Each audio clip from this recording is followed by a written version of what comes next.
Alors, amour à tous.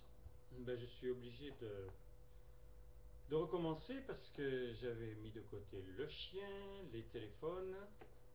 Ce que j'avais pas pensé, c'est qu'il pouvait y avoir une manifestation pour Israël dans la rue, donc ça couvrait ma voix. Il n'y avait plus rien de bien qui pouvait se passer. Donc je recommence. Je pense qu'on va pouvoir finir par aller jusqu'au bout. Donc c'est un message de Dieu et la grosse différence, c'est... celui qui est arrivé avant, c'était la lettre aux hommes et il était quand même assez dur, puisque Dieu nous montrait ce qui se passait sur le monde. Mais là, vous allez voir, ça dépasse les étoiles. Amour, mes chéris, je vous parle depuis des dizaines d'années des sentiments humains que j'ai formés à votre place. Ils sont votre acquis, votre patrimoine, mais ils ne représentent pas la vie totale, puisqu'ils n'étaient que quelques pas vers le jour après la guerre mondiale.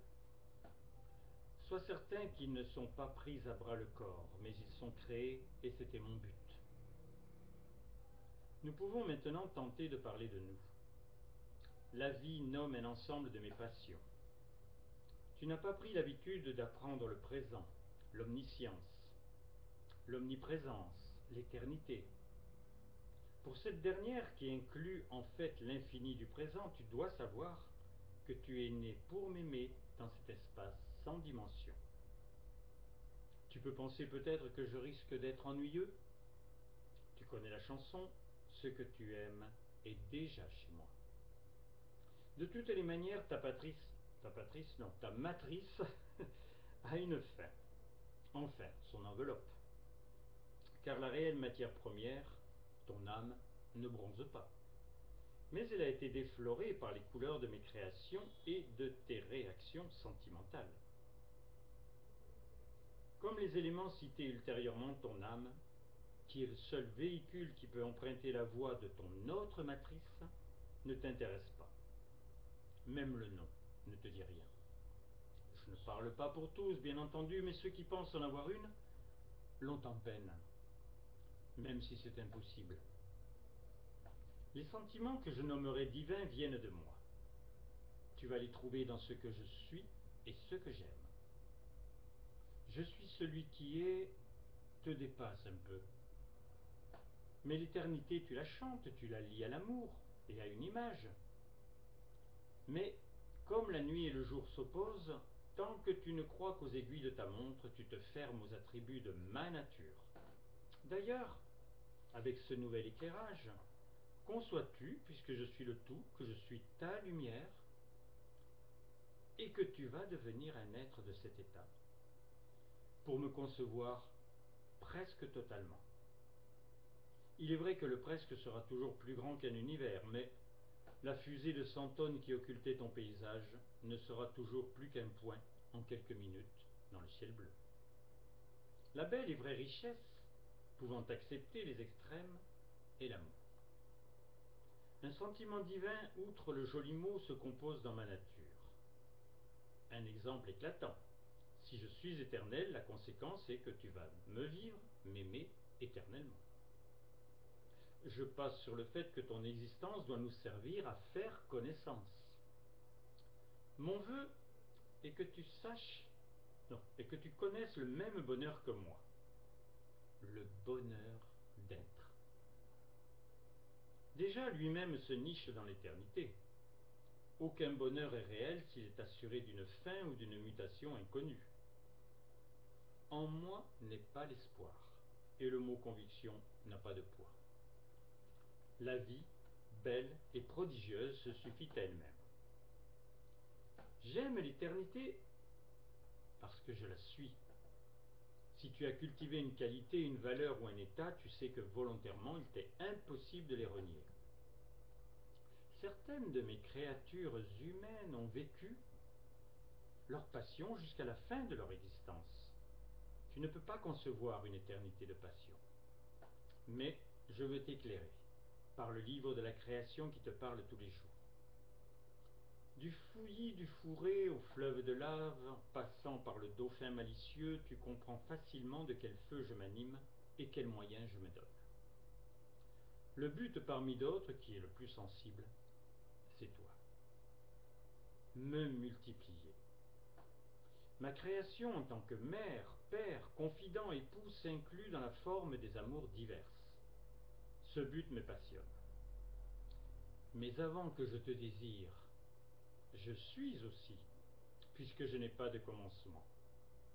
Et dans la vie de mes passions, je conçois que tu n'abordes pas facilement le rivage que je te montre, tu te lasses si facilement lorsque tu n'obtiens pas. Je sais que tu conçois difficilement aussi que de toute éternité j'aime créer, mais ne sois pas inquiet, je ne vais pas te laisser sur ta faim. Pour simplifier, le temps n'est pas vrai. Il se colle à toi, car j'en ai fait la création.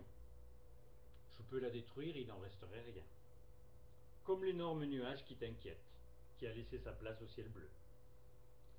Si dans le cadre de tes besoins je crée, tu vois, tu sens, tu entends ou tu ressens. Si je ne le fais pas, tu n'en as même pas l'idée.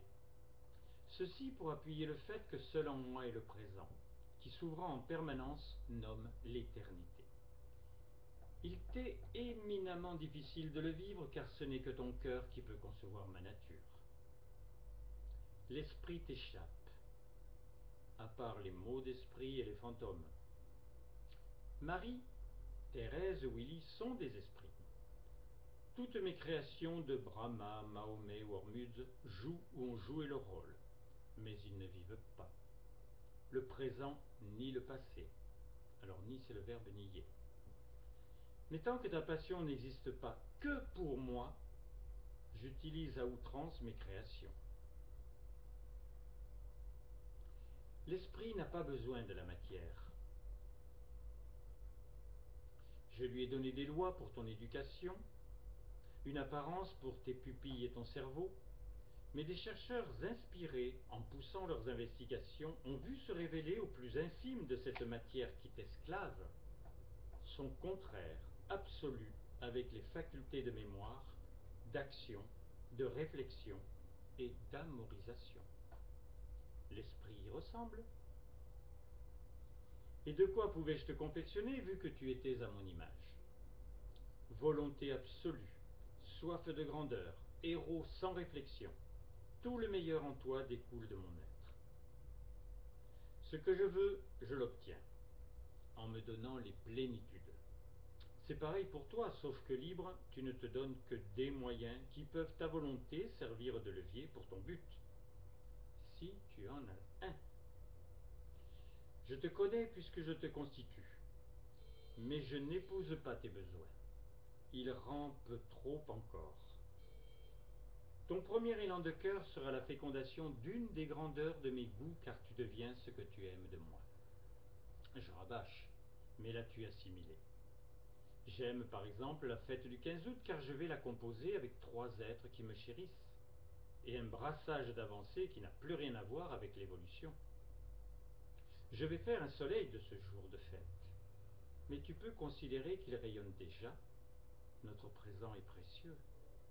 Si tu le veux, tu peux être dès maintenant enceinte d'un goût, d'un désir, même seulement d'un choix. Et je vais t'aider à le faire passer d'embryon à l'enfant dont tu peux être fier. Alors cette phrase, je ne voyais pas du tout la portée. Maintenant, vous allez comprendre à la suite. Mon but est qu'au 15 août, j'ai une élaboration à féconder qui ne risque plus la stérilité de l'avortement.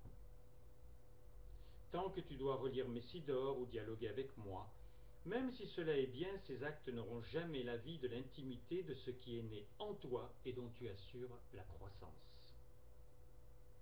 Regarde une femme qui porte son enfant. S'il est désiré, rien d'autre ne compte pour elle. Et même si elle accomplira ses obligations, elle ne peut jamais oublier l'adorable gêne qui lui prédit un bonheur. Mais il n'y a pas que des femmes qui m'écoutent. Si tu fais partie du sexe fort, il te sera plus facile d'avoir ton petit bonhomme ou ta petite fille soutenu sur ton ventre et nu pour lui assurer une protection maximum, obligatoire, volontaire et sans interruption. Pour une comparaison avec des qualités ou des valeurs, le côté vivant est plus que transcendant. Alors allons plus loin. Pour assurer ton essor, je te porte en moi, tant que tu n'as pas la certitude de tes jambes, ou mieux, de tes ailes. Je t'ai expliqué l'essence de la fête de la fécondation. Ce ne sont plus des bouts de toi auxquels je veux donner une pérennité, mais à toute ta personne. Tu dois devenir un être. Je vais te donner le moyen d'un nouvel épanouissement parce que je te porte en moi, depuis ta naissance. C'est possible pour toi quand tu accueilles mon verbe. Je suis le je à ta place. Pense que ta matrice, tout ce corps et ses possibilités, c'est moi, ce qui est d'ailleurs la vérité, et que le petit garçon ou la petite fille que tu portes, c'est toi. L'immense différence, c'est que tu n'as pas l'obligation de sa liberté. En fait, pour bien comprendre, comme je vis depuis plusieurs années cette situation, tu as un sujet de dialogue permanent et d'exception. Normalement, à la fin de parole du guérisseur, je prenais ta main. Mais si tu m'appelais mon père, tu ne te considérais pas comme mon enfant. Alors, un peu comme lorsque tu tiens ton fils ou ta fille dans son support à bretelles, je t'ai collé à moi, me tournant vers ce que je voulais que tu vois, te susurrant à l'oreille mes mots les plus doux, te serrant pour que tu sois rassuré par le battement de mon cœur. Cela ne te rappelle rien? Tu connais mon imposition obligatoire à Georges Roux? Ce que je fais, tu peux le faire. Tu peux t'obliger à diriger ton rejeton d'esprit vers tout ce qui est bon pour lui. La bonne lecture, le bon programme télévisé, le goût le plus élevé, les mets les plus fins. Ta tendresse n'a pas de limite. Tu veux pour lui le meilleur. Rien n'est trop beau pour qu'il éclose. Pour lui, pour elle, pour ta petite Florilène, pour ton âme. Homme ou femme, en te donnant en père ou mère, tu n'es pas parfait, loin s'en faut. Mais en guidant, en formant, en aimant, en ressentant profondément l'impact de tes changements, tu vas mieux me comprendre. Ce que je te demande, je l'ai fait, pour tous. Liberté oblige au goutte à goutte, mais si tu veux voir clair, ton existence, ton existence dans les hauts et bas a été parsemée de mes interventions. Apaisé, passionné, espérant ou amoureux, comme tous, j'ai porté ton regard ou ton cœur vers ce qui améliorait sensiblement ton ordinaire. Tous n'en sont pas à éprouver ma présence, mais certains oui. Et cela suffit à t'emporter dans mon œuvre. Mais pour revenir à mon sujet, toi, tu sais que je connais le néant de la reconnaissance. Mais à l'orée de la fête du 15 août, cela ne me dérange pas que tu interroges les yeux de la petite Florilène que tu portes sur ton sein. Et si dans un premier temps, à tes yeux, n'est que cela, c'est que tu n'as pas encore perçu de quel amour elle est faite. Alors reviens encore à moi. Questionne-moi. Lorsque l'évolution était trop lourde, lorsque ta peur était épaisse, lorsque ta peine était trop incomprise, je me référais à l'essence de mon vœu, à mon amour inventé pour toi, te serrant plus fort, sciant une chaîne puis une autre. Porte ta Florilène avec le but que tu l'incorpores, pour que ce soit elle qui soit ton moteur, tes choix, tes évasions, tes directions. Si je peux féconder ce programme, j'aurai enfin un oreiller pour reposer ma tête. Et nous filerons notre parfait amour. Je peux te tracer des chemins, tous plus exceptionnels les uns que les autres, mais celui que je te décris n'est pas devant toi. Comme le pic immaculé que je t'ai invité à gravir, il est en toi, et je veille à ce que mes accents te parlent tous, pour que ma manifestation ultime ne devienne pas un souvenir, et que pour les plus sensibles, ce que j'ai fait avec Willy te reconstitue. Il avait adoré le message, en plus de m'aimer moi, avec sa sensibilité, au point d'épouser mon besoin qu'il parte de la terre pour que je le construise. Je t'interdis de suivre cette trace. La terre a besoin de toi, le ciel peut attendre, compte tenu que tu peux et dois le faire voir sur ta planète. Mon ultime manifestation t'a sauvé, construit. Il ne reste qu'à nous aimer. À l'orée de ce 15 août, je veux que tu saches de quels fruits j'ai besoin et quels sentiments feront pâlir les étoiles. Je t'aime, mon enfant, mon fils, mon chéri, ton Dieu. 8 pages. Un immense bonheur de recevoir ce texte en écriture, vous l'avez compris, bien loin d'être automatique. Et effectivement, la fête du 15 août va être une fête où Dieu veut des fruits. Alors les fruits, c'est pas votre réussite dans votre affaire, c'est même pas un bon équilibre dans votre foyer, c'est vraiment par rapport à lui.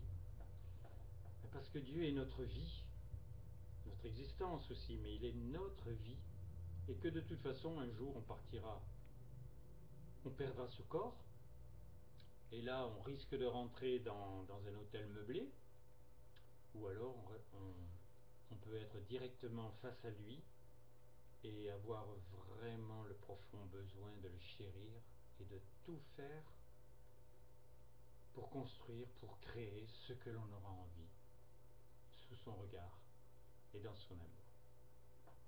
Voilà, à très bientôt pour d'autres nouvelles du ciel. Je suis très content parce que j'ai pu finir sans écouter ce qui se passait dans la rue et sans aucun bruit, sans aucune intervention. Amour, à très bientôt.